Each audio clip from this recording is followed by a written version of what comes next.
사랑과 은혜가 풍성하신 하나님 감사합니다. 하나님 이제 연휴의 마지막 날 하나님의 또 말씀을 대합니다.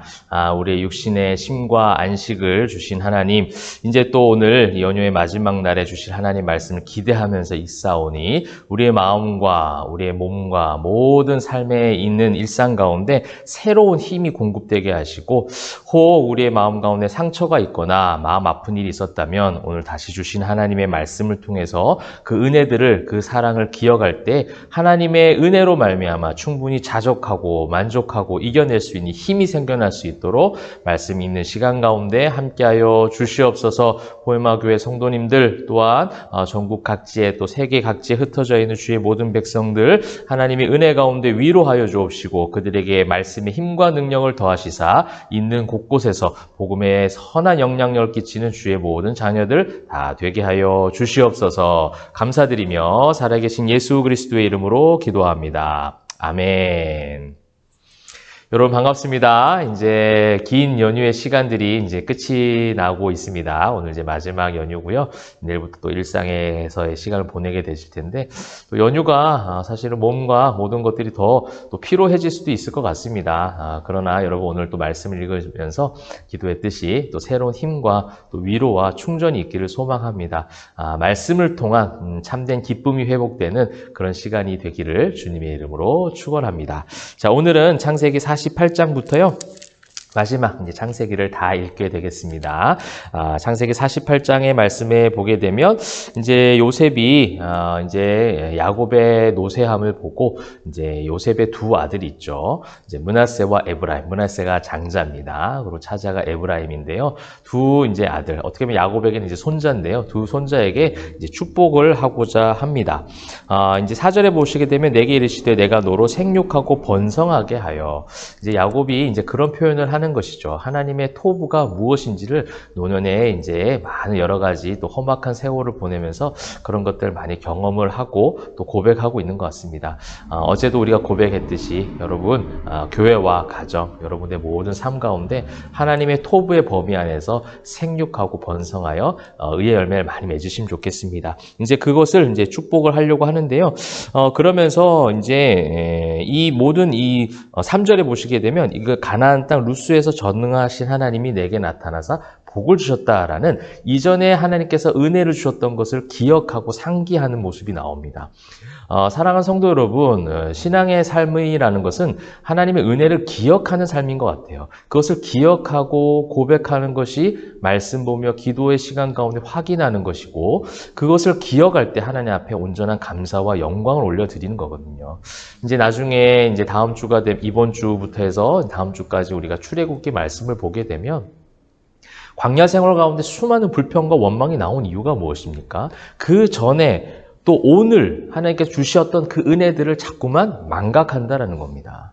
사실은 야곱은 베델의 언약, 28장에 있었던 그 놀라운 베델의 언약을 지나간 이후에 계속해서 자신의 힘으로 내 안에 있는 나의 실력, 내 안에 있는 나의 경험과 나의 소유의 힘으로 살아왔다는 거예요.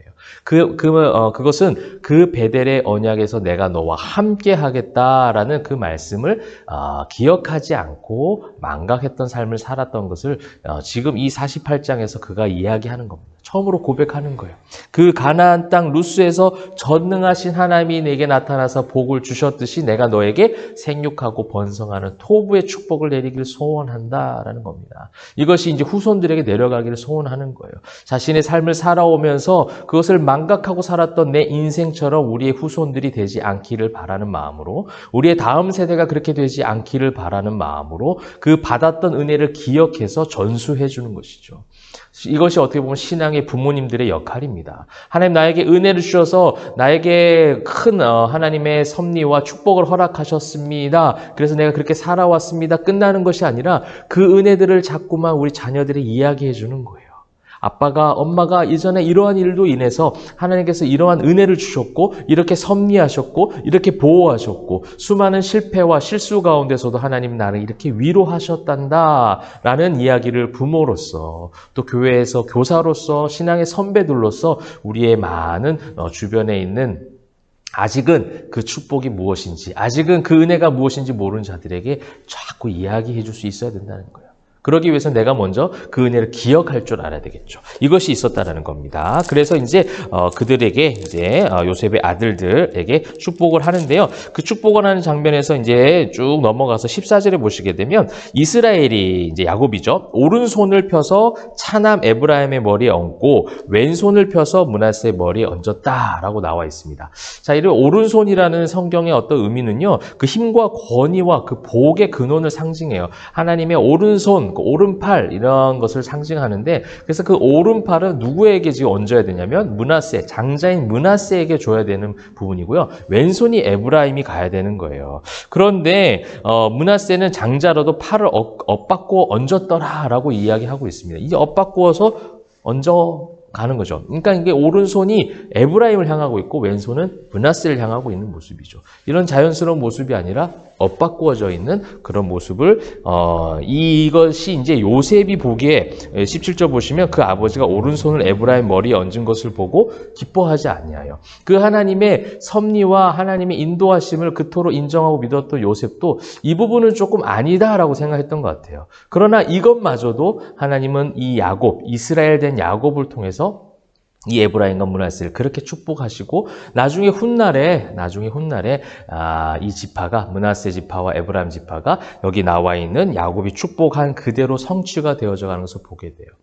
다 이해할 수 없어요. 왜 그랬을까라는 것을 정확하게 구체적으로 이유를 설명하고 있지 않게 인간적 추측으로 함부로 이야기할 수는 없습니다. 그러나 성경의 전체적인 흐름 가운데 지금 무엇이 창세기의 마지막으로 고백되고 있습니까? 어제 말씀드렸던 것처럼 하나님의 주권을 인정하는 거예요. 내가 이해할 수 있다 없다는 중요한 것이 아닙니다. 내가 이해할 수 없더라도 하나님의 섭리와 주권적 인도하심이 있고요. 하나님의 방법이 있는 거예요. 여러분 인간적 방법이 지금 교회 가운데 너무나도 많이 들어와 있습니다. 그 인간적 방법, 절차, 법 이런 것들이 너무나도 많이 들어와 있기에 이것이 때로는 하나님의 마음보다 더 앞설 때가 있다라는 거예요. 여러분 이것을 우리는 잘 볼 수 있어야 된다는 겁니다. 하나님의 방법이 무엇인가? 하나님의 뜻이 무엇인가? 이것을 인간이 그 순간에 다 알기란 어렵죠. 힘듭니다. 그렇기 때문에 우리가 가장 모든 이 성경의 기초가 성경에서 말씀하신 그 기초를 잘 배우고 그런 경건 훈련이 평소에 많이 잘 되어 있어야 되겠죠. 하나님의 마음을 보려고 하는 훈련과 습관이 반복적으로 이루어져야 한다는 겁니다. 그래서 인간의 논리와 그 이해들을 우리가 인간에게 초점을 맞추는 것이 아니라 우리가 인간이 모여있는 그 공동체에 초점을 맞추는 것이 아니라 교회의 머리가 되신 예수 그리스도 그 다음에 그 말씀의 근원이 되셔서 말씀으로 허락하여 주신 이 성경 말씀을 계속해서 우리가 집중해서 읽고 보고 배움을 통해서 우리의 논리와 우리의 체계를 하나님의 섭리로 자꾸 맞출 수 있어야 된다는 거예요. 그 대단한 요셉도 지금 그것을 기뻐하지 아니하였다라는 그것을 지금 성경에서 기록하고 있을 정도 아니겠습니까? 그렇게 이제 이런 축복들이 이제 전해졌습니다. 이제 야곱은 아마도 그렇게 생각했었던 것 같아요. 이제 하나님의 섭리를 기초로 해서 야곱을 봤을 때 자신이 하나님의 섭리와 주권을 인정하지 않았고 자신의 힘대로 살아왔기에 하나님의 방법으로 축복을 하지 않았을까? 후손들에게 장자와 차자 이런 자리에 대한 축복이 중요한 것이 아니라 하나님의 주권을 신뢰하는 것, 장자든 차자든 그 자리와 그 모든 어떤 환경이 중요한 것이 아니라 하나님이 함께 하시면 된다는 거예요. 그것을 아마 야곱은 할아버지로서 후손들에게 가르쳐주고 싶었을 겁니다. 이어서 또 49장에는 야곱의 다 전체 아들들에게 다 축복을 내려주는 장면이 나오고요. 읽어보시면 좋겠고요.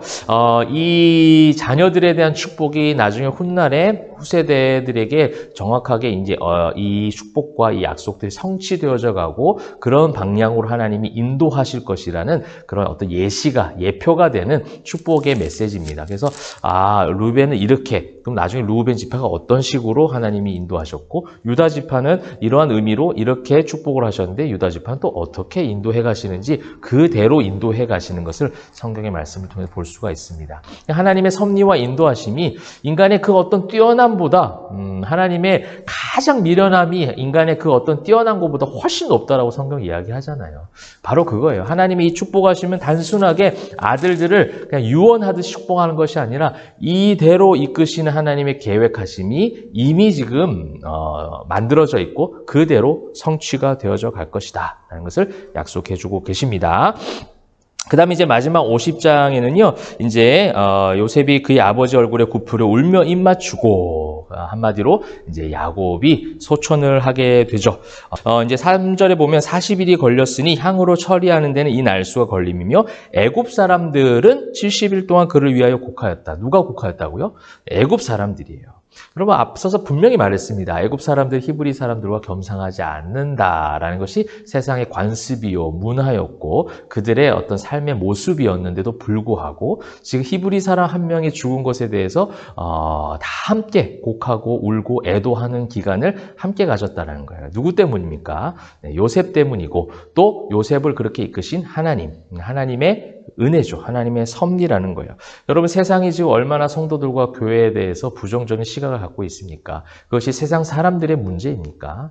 여러분 이것은 어떻게 보면 우리가 반드시 무릎 꿇고 통회하고 자복하는 마음으로 예배 때마다 회개해야 될 부분인 것 같아요. 우리의 말 한마디 때문에 우리의 삶의 모습 때문에 교회의 어떠한 모양 때문에 세상 사람들로 하여금 칭송받지 못하고 오히려 질타받고 또 그것으로 인하여 하나님의 이름이 망령되이 일컫게 만들었다면 우리는 반드시 회개해야 됩니다. 이것은 어느 교회가 회개해야 되고 네가 회개해야 되는 것이 아니라 내가 회개하는 거예요. 목회자들이 먼저 회개해야 되고요. 직분자들, 성도들, 교회 일을 맡은 자들이 먼저 무릎 꿇고 겸손하게 회개해야 될 그런 부분이라고 생각합니다. 그런 어떤 선한 영향력이 애굽 사람들이 크게 함께 애통하며 보니까 궁에 있는 원로들도 함께하고요. 병거와 기병이 요셉을 따라 올라가는데 아주 큰 때가 그를 따랐다라고 얘기합니다. 또한 11절에 보시게 되면 가나안 백성들이 아담마당의 애통을 보고 이르되 이는 애굽 사람의 큰 애통이라 해서 그 땅 이름을 아벨미스라임이라 했다. 아벨미스라임은 애굽인의 그런 어떤 애곡이라는 뜻이에요. 애굽 사람들이 함께 마음을 다해서 함께 애도했다라는 겁니다. 그렇게 이제 세상 가운데 영향력을 보여주었다는 것을 하나님의 그 섭리, 도저히 있을 수 없는, 상식적으로 도저히 발생할 수 없는 희한한, 신기한 그 애굽의 문화가 지금 만들어졌다라는 겁니다. 자, 그러면서 이제 마지막에 살짝 안타까운 부분들이 나오죠. 15절에 보면 요셉의 형제들이 이제 야곱 아버지가 죽었으니 요셉이 혹시 우리를 미워하여 우리가 그에게 행한 모든 악을 갚지 않을까, 복수하지 않을까라고 생각하는 거예요. 요셉의 형제들의 여전히 그 한계가 있는 것 같아요. 그 야곱의 아들들, 요셉을 팔아넘긴 형들의 여전히 연약함을 볼 수가 있겠죠. 그래서 그 요셉에게 말을 전하여 이르되 당신의 아버지가 돌아가시기 전에 명령하여 이르시기를 너희는 같이 요셉에게 이르라 네 형들이 내게 악을 행하였을지라도 바라건대 허물과 죄를 용서하라. 그러니까 아버지가 그렇게 말씀하였으니 요셉 보고 전하는 거예요. 무서우니까 두려우니까 야곱의 이야기를 이제 전하면서 용서하소서 하며 그에게 하는 말을 들을 때 뭐 하였더라? 울었더라. 요셉이 한번 울었던 장면들이 몇 번 나오죠. 그 마음의 안타까움인 것 같아요. 어떻게 보면 이것이 또 하나님의 마음인 것 같습니다. 하나님은 우리를 분명히 의인되게 하셨고 우리를 용서하셨는데 여전히 죄인처럼 살아가는 거예요. 여전히 떳떳하지 않아요. 제가 계속 말씀드립니다. 저에게 있는 믿음은 좋습니다. 강합니다. 저는 형통한 사람입니다. 하나님은 이렇게 영적인 자신감을 가지기를, 자존감을 가지기를 원하지만 여전히 사단의 굴레에 빠져서 연약하고 패할 수밖에 없고 나는 늘 그렇게 하나님 앞에 부끄러운 사람, 나는 늘 믿음이 없는 사람이라고 그 예수 그리스도의 사시는 그 십자가의 길을 폄하하게 되어지는 고백을 너무 많이 한다는 거예요. 요셉은요 이미 좀 회복되었는데 그렇게 하나님께서 나를 먼저 보내시사 우리의 가정의 회복을 이렇게 섭리하심으로 도우셨는데 아직도 요셉의 형들은 그 굴레 가운데 빠져 있는 것이죠. 그래서 21절에 당신들은 두려워하지 마소서 내가 당신들과 당신들의 자녀를 기르리이다 하고 그들을 간곡한 말로 위로하였더라. 마음을 다해, 간곡하다는 이 원어는요 마음과 뜻을 다해 심정을 다 토로하면서 이야기했다라는 거예요. 그렇게 하고 이제 22절에는 이제 요셉이 장사가 되어지는, 요셉이 죽고 장사를 지내는 모습이 이제 마지막으로 등장을 합니다. 그리고 이제 출애굽의 역사로 들어가게 되죠. 사랑하는 성도 여러분, 이제 창세기를 마지막 마무리하면서 우리가 마지막으로 살펴본 것은 역시 그 하나님의 주권적 통치죠. 하나님의 섭리입니다. 하나님의 은혜가 이 모든 시간 가운데 있었다라는 것을 우리는 이제 말씀을 통해서 볼 수가 있게 되었습니다. 48장에 있었던 것처럼 그 언약, 그 은혜를 기억하는 것 참 중요합니다. 하나님의 은혜를 꼭 기억하시고 고백할 수 있고 선포할 수 있는 그런 여러분 되시길 바라고요. 하나님의 주권과 하나님의 모든 섭리들을 우리가 다 이해할 수 없어요. 근데 우리는 뭐 하는 거예요? 따라가는 거예요. 그렇게 내 안에 주님이 거하시는 것, 그것이 바로 승리의 고백이었던 것처럼 그렇게 하나님을 따라가는 겁니다. 그렇게 따라갈 때에 세상 가운데 오히려 그를 더 선대하고 세상이 그를 더 칭송하는 거예요. 사도행전적 모습이죠. 성도들이 사도의 가르침을 받아 교제하고 떡을 나누며 기도하고 그렇게 열심히 신앙생활하니 많은 백성들이 그들을 칭송했던 것처럼 우리가 온전하게 바른 모습으로 또 정직한 모습으로 살아갈 때에 세상은 우리를 보고 예수를 만나게 됩니다. 사랑하는 성도 여러분, 그런 선한 영향력을 끼치는 또 내일부터 시작되는 일상을 여러분 잘 준비하셔서 그렇게 좋은 모습으로 나아가시는 저와 여러분 되시기를 주님의 이름으로 축원합니다. 기도하겠습니다. 사랑과 은혜가 풍성하신 하나님 감사합니다. 하나님의 은혜 가운데 거하게 하시고 이제 연휴를 마지막 마무리하며 일상 가운데 보내기 위해서 준비를 합니다. 하나님 우리 마음 가운데 잘 준비되게 하시고 주셨던 은혜들을 기억하게 하시사 그 은혜를 고백하는 삶 되게 하시며 하나님의 주권을 인정하는 참된 믿음과 그 신뢰를 품고 세상 가운데 선한 영향력을 끼치는 주의 모든 백성들 다 되게 하여 주옵소서. 연휴로 인하여 지쳐있는 영육이 있습니까? 하나님 위로하여 주옵시고 새 힘 주셔서 그 모든 새 힘 가지고 또 일상 가운데 승리하며 나아가는 내 안에 거하시는 그 말씀으로 내 안에 거하시는 주님으로 말미암은 참된 승리가 있을 수 있도록 인도하여 주시옵소서. 감사드리며 살아계신 예수 그리스도의 이름으로 기도합니다. 아멘.